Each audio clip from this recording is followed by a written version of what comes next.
예, 김도현 부총리가 이제 확실히 현장에서 기자들의 질문이 종부세 관련된 부분에 많이 좀 모아지고 있는 건 뭐 시청자 여러분들께서도 좀 아마 그렇게 이해를 하실 것 같은데 이제 물론 그 이후에 계속해서 이제 Q&A가 이어지겠습니다만 일단 저희는 종부세 얘기 정도까지 듣고 오늘 저희가 자리에 모신 최양수 건국대 교수와 함께 오늘 정부가 내놓은 부동산 안전 대책의 내용을 한번 짚어봐야 될 것 같습니다. 전체적인 총평부터 해서 어떤 의미 이 정도면 정말 그 민주당에서 나왔던 것처럼 정말 강도가 정말 높은 거라고 봐야 되는 건지 이런 부분들까지 얘기를 좀 들어보도록 하겠습니다. 최 교수님. 자 일단은 쭉 말씀을 들으셨습니다. 김동연 부총리 얘기를 그다음에 종부세까지 질의응답까지 들으셨고요. 전체적으로 일단 뭐 간략하게 먼저 어떠신 것 같습니까? 정말 초강력 뭐 이런 겁니까? 뭐 그 정도는 아니고요. 뭐 여러 가지 이제 그동안 이제 회자됐던 얘기들이 있었는데 네. 그런 것들이 모두 다 이제 반영이 됐거나 뭐 이렇게 발표된 것 같지는 않습니다. 마련이 됐고. 네. 다만 원래 이제 당초 예상보다는 살짝 그 중량감이 있다라는 생각은 지울 수는 없습니다. 당초에 예상했던 것보다 중량감이 있다. 네. 그러면 교수님도 그렇게 큰 기대 안 하셨던 모양이네요. 그렇습니다. 그러면 이제 네. 왜 우리 교수님이 중량감 있게 느끼셨는지 말씀을 들어보죠. 어떤 면 때문에 그렇습니까? 첫 번째 이제 그 종부세 그 세율 인상안에 대해서 네. 당초 이제 그 업계라든가 아니면 이제 시장에서 얘기한 어떤 예상들은 기본적으로 뭐 2% 중반대에서 3% 정도까지 상한 이렇게 했는데 지금 발표한 내용을 보니까 부총리께서 얘기하신 게 최대 3.2%까지 얘기를 했었고요. 예, 0.7% 최대 0.7%까지 7%포인트까지 올라가대요. 예. 네, 그렇게 되고요. 네. 그다음에 또 이번에는 이제 그 다음 주나 이런 때 아마 발표가 되지 않았을까라고 기대를 하고 있었는데 이 공급에 대한 문제를 먼저 이제 언급을 했다라는 것은 일단은 뭐 시장에서는 좀 환영할 만한 얘기가 아닌가. 또 이거에 따라서 나름 또 주택 가격의 약간 안정화에 대한 어떤 시그널을 어느 정도는 좀 제시를 했다. 이런 식으로 평가를 해드리고 싶습니다. 그러면 하나하나 좀 쪼개서 보겠습니다. 종부세 얘기부터 좀 먼저 좀 조금 더 구체적으로 들어가 보죠. 지금 오늘 김 부총리가 그러니까 정부에서 내놓은 이 종부세 강화안의 내용을 좀 중에 핵심적인 교수님 보시기에 중요하다고 보시는 내용을 좀 요약해 주시면 어떤 내용입니까? 아까 뭐 그 잠깐 이제 Q&A에서 봤듯이 고가 주택에 대해서 뭐 시가 18억 원 이상 뭐 이런 주택의 소유자들 같은 경우에는 이제 종부세가 이제 한 2배 이상 또는 19억 뭐 이런 기준에 의해서 뭐 3주택 이상일 경우라든가 조정 대상 구역 내 2주택 이상일 경우에는 뭐 19억 이상일 경우에는 뭐 187만 원에서 415만 원까지 오른다든가 예. 뭐 이런 어떤 현상들 또 이런 어떤 뭐 실제로 이제 부담이 이제 2배 이상 늘어나는 그런 것들은 조금은 뭐 시장에서 이제 받아들이기에는 살짝 좀 뭐 무겁게 받아들일 수 있는데요. 뭐 한편으로 생각한다면 예. 이렇게 이제 고가 주택을 갖고 있는 분들이 이러한 어떤 종부세 그러니까 세금이 많이 2배 정도 늘어난다 하더라도 과연 이분들이 시장에서 되게 충격적으로 받아들일까는 약간 좀 의문시 되는 그런 측면도 분명히 있습니다. 그러면은 정말 돈 있는 사람들은 뭐 이 정도야 할 것 같다라는 말씀이신 거죠? 그렇습니다. 근데 좀 특이할 만한 거는 사실은 예상과 전혀 예상했던 내용이 아니었던 게 지금 김 부총리 말씀을 정리를 해보면 조정 대상 내 2주택자에 대해서 3주택자와 동일하게 세금을 종부세를 부과하겠다라는 내용이거든요. 2주택자가 여기에 들어간 거는 어떤 의미일까요? 그러니까 결국 2주택자든지 3주택 이상 다주택자와 동일하게 세금을 부과하겠다는 거잖아요. 일단은 뭐 요게 이제 상당히 이제 큰 규제일 수도 있는 그런 느낌이 있는 게 그러게요. 조정 대상 구역 같은 경우에는 서울만 포함된 것이 아니고요. 예. 서울 이제 인근에 이제 수도권이라든가 그다음에 또 부산에도 이제 조정 대상 구역들이 좀 있고요. 전국적으로 43개죠, 지금. 다 합쳐서 43개입니다. 예. 근데 이제 이런 지역들까지 이제 조정 대상 구역 내 2주택까지는 또 종부세 이제 상향 뭐 세율을 이제 적용하겠다라고 한다면 어떻게 보면 그 지역에 있는 주택 소유자라든가 아니면 예. 주택의 어떤 뭐 추가적인 구매를 하려고 하는 수요자들 입장에서는 상당히 심리적으로 좀 위축이 될 가능성은 상당히 높다고 봅니다. 그러면 저 2주택자라는 게요. 예를 들어 서울로 지금 우리가 이제 최근에 집값이 급등했던 데가 서울이니까 서울로만 놓고서 봤을 때는 내가 이제 뭐 전세자금 대출이라든가 임대사업자 대출 같은 걸 통해서 왜 그 대출을 지금 80% 90%까지 땡겨 받을 수 있었잖아요. 현재까지는 네. 이제 그걸 막겠다고 뭐 얘기를 하고 있긴 하지만 그러니까 그런 분들 같은 경우는 내가 서울에 집이 한 채 있으면서도 집을 한 채 갭 투자 형태로 더 샀던 사람들이 뭐 강남 같은 경우도 꽤 많다고 그러던데 그런 사람들 같은 경우는 이제 이 안에 다 포함이 될 여지가 크다라는 얘기네요. 그렇습니다. 예.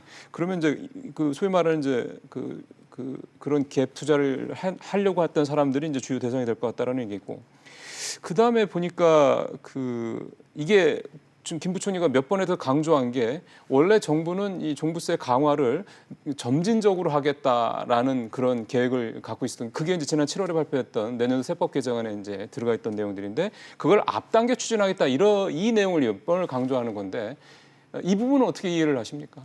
일단 뭐 정부가 보기에는 이제 현재 상황이 이제 굉장히 시급하다라고 보고 있는 것 같아요. 급하다. 예. 그리고 이제 거기에 따라서 계속 시장의 반응들은 계속 이제 뭐 약간 폭발적인 어떤 장세가 계속 유지가 되고 있다 보니까 예. 뭐 어쨌든 그런 어떤 시기를 앞당겨서 근데 이 과거에 보면 뭐 DSR이라든가 이런 것들을 이제 적용하는 시기라든가 이런 것들도 원래 이제 6개월만큼도 뭐 앞당겼던 어떤 그런 것들도 분명히 있었기 때문에 예. 뭐 요거 자체가 시기를 앞당기고 자체가 이제 시장에 뭐 엄청난 큰 파급 효과는 아니지만 네. 어쨌든 정부의 어떤 강력한 의지라든가 또 정부의 어떤 다급함에 대한 어떤 생각들은 분명히 이 발표문에 담겨 있다라고 볼 수 있겠습니다. 그리고 아까 이제 공급 얘기를 하셨으니까 사실 오늘 김 부총리가 이 공급 관련돼서 얘기했던 내용을 좀 제가 정리한 거를 보면은 30만 호 얘기는 지난번에 발표했던 내용이기 때문에 새삼스러운 얘기는 아니고 공공주택을 많이 하겠다는 내용. 좀 새삼스럽다고 그러면은 도심 내 택지 공급을 확대하겠다는 내용이 좀 저는 새삼스럽게 들리네요. 이게 이제 그린벨트 얘기는 사실 오늘 아예 안 나왔고. 안 나왔습니다. 그러니까 도심의 이 좀 유유지, 뭐 공유지 이런 데를 좀 확대해서 집을 짓겠다. 그리고 또 하나가 소규모 정비 사업을 확대하겠다. 이 내용들이 포함이 돼 있는데 이게 구체적으로 어떤 식으로 그럼 실현이 될까요? 좀 김 부총리 얘기해서 이게 좀 유추를 해본다면.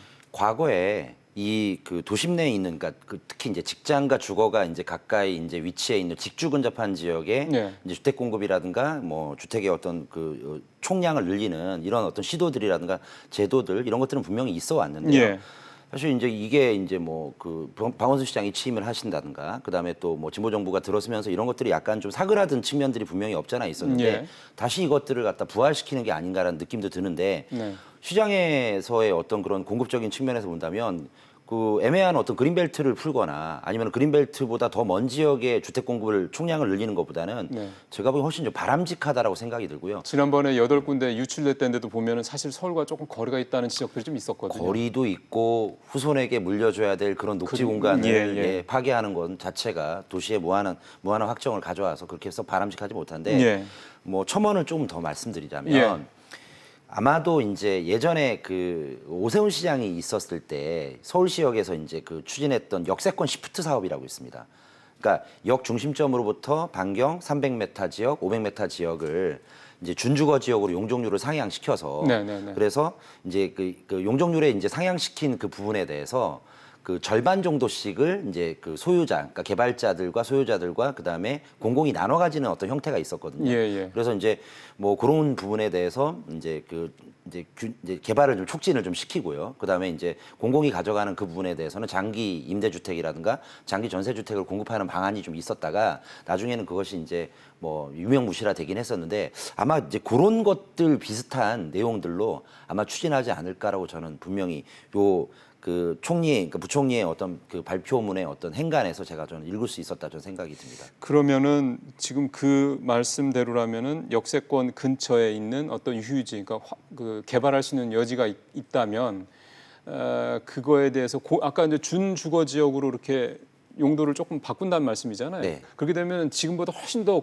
고밀도라는 건 높게 질 수 있다라는 걸 의미하는 거니까. 그렇습니다. 그러면은 뭐 지금 1, 20층, 뭐 3, 40층 뭐 이런 식의 아주 높은 그런 아파트 같은 걸 져서 그거의 일부는 이제 뭐 그 땅 소유자들한테, 일부는 이제 공공 임대주택으로 이렇게 그냥 그런 식의 어떤 방법을 취할 수 있다. 저는 과거부터 제 개인적으로는 이 방법이 가장 훌륭한 주택 공급의 방법이라고 생각을 해왔고요. 지금 우리가 얘기하고 있는 거예요? 예, 그렇습니다. 그래서 뭐 이런 것들이 좀 약간 좀 더 과시화되고 한다면 시장에도 분명히 그 확실한 어떤 공급의 어떤 시그널을 줄 수 있지 않을까 싶고요.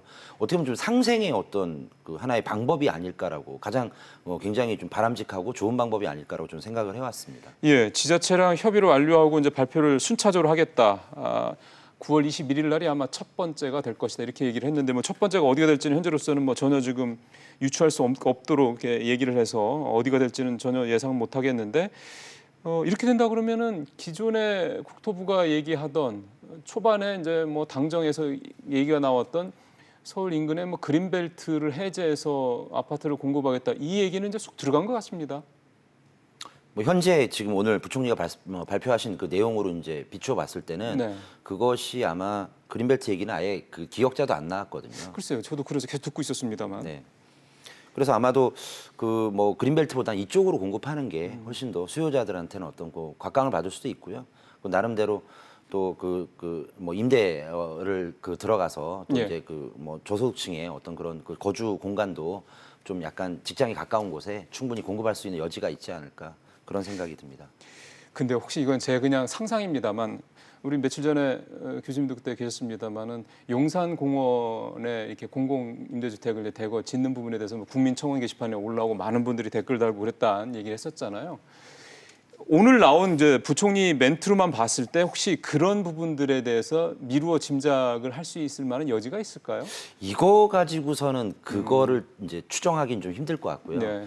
그 일단 뭐 서울만 이제 놓고 본다면 예. 서울에 이제 뭐 1호선부터 9호선까지 해서 역들이 많이 있는데요. 예. 그 역 주변에 이제 그 공공의 이제 유휴부지만 있는 것이 아니고요.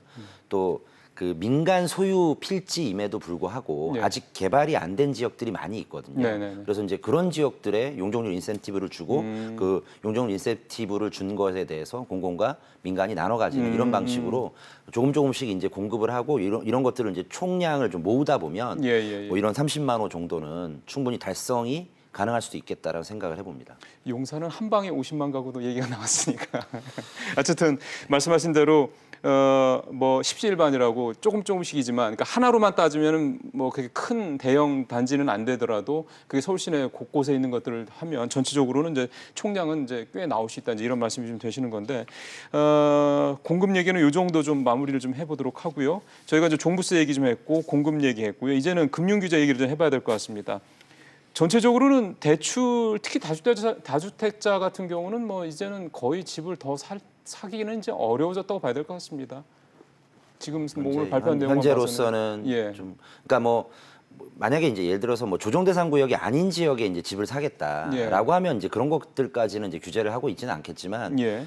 뭐 조정 대상 구역 43개 구역 안에 주택을 이제 사서 예. 추가로 뭔가 이렇게 하기에는 근데 이제 이런 게 또 우려가 되는 게 지금 이제 시중에 이제 풍부한 유동성이 또 이미 존재하는데 그렇죠. 대출을 막아버리면 만약에 여력이 있는 사람들은 뭐 진짜 만약에 투기의 목적으로 계속 이제 단기적인 차익 아니면 이런 것들을 이제 바라는 사람들 입장에서는 이걸 현금을 매수할 수도 있거든요.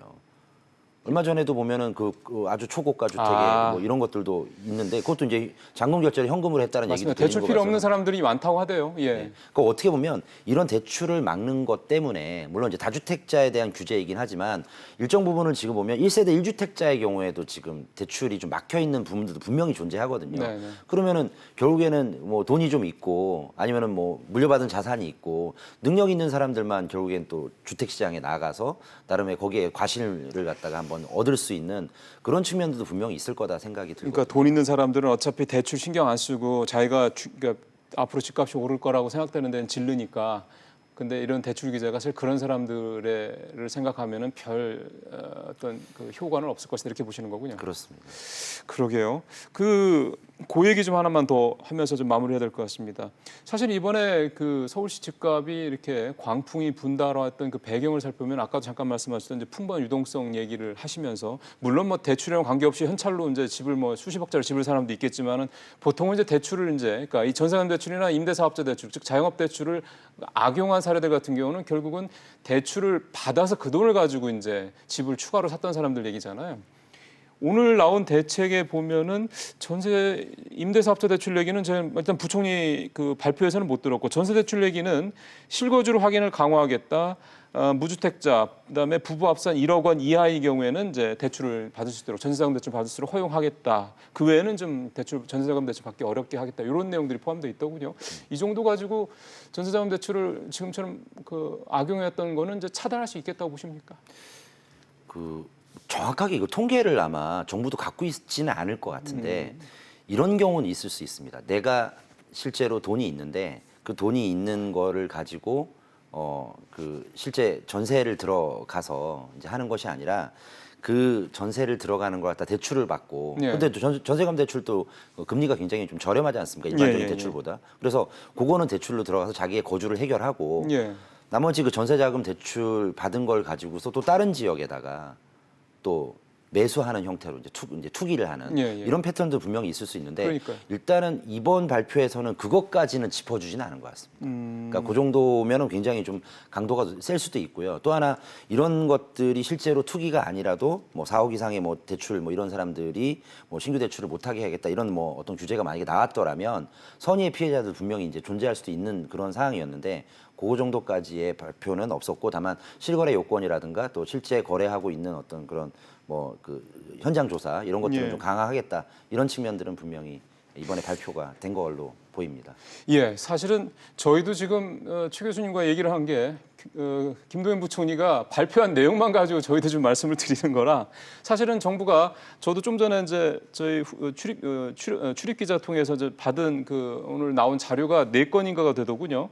그래서 사실 그거를 열어볼 새도 저도 없었습니다. 그래가지고 이 자료에 또 여러 가지 내용들이 있을 겁니다. 그래서 좀 더 구체적인 내용이라든가 저희가 오늘 김동연 부총리가 얘기하지 않았던 그 이외의 어떤 그런 대책 내용들 같은 경우는 잠시 후에 비즈 플러스 그다음에 7시 뉴스 프리즘에서 좀 더 자세하게 잘 쪼개서 말씀을 드리도록 하겠습니다.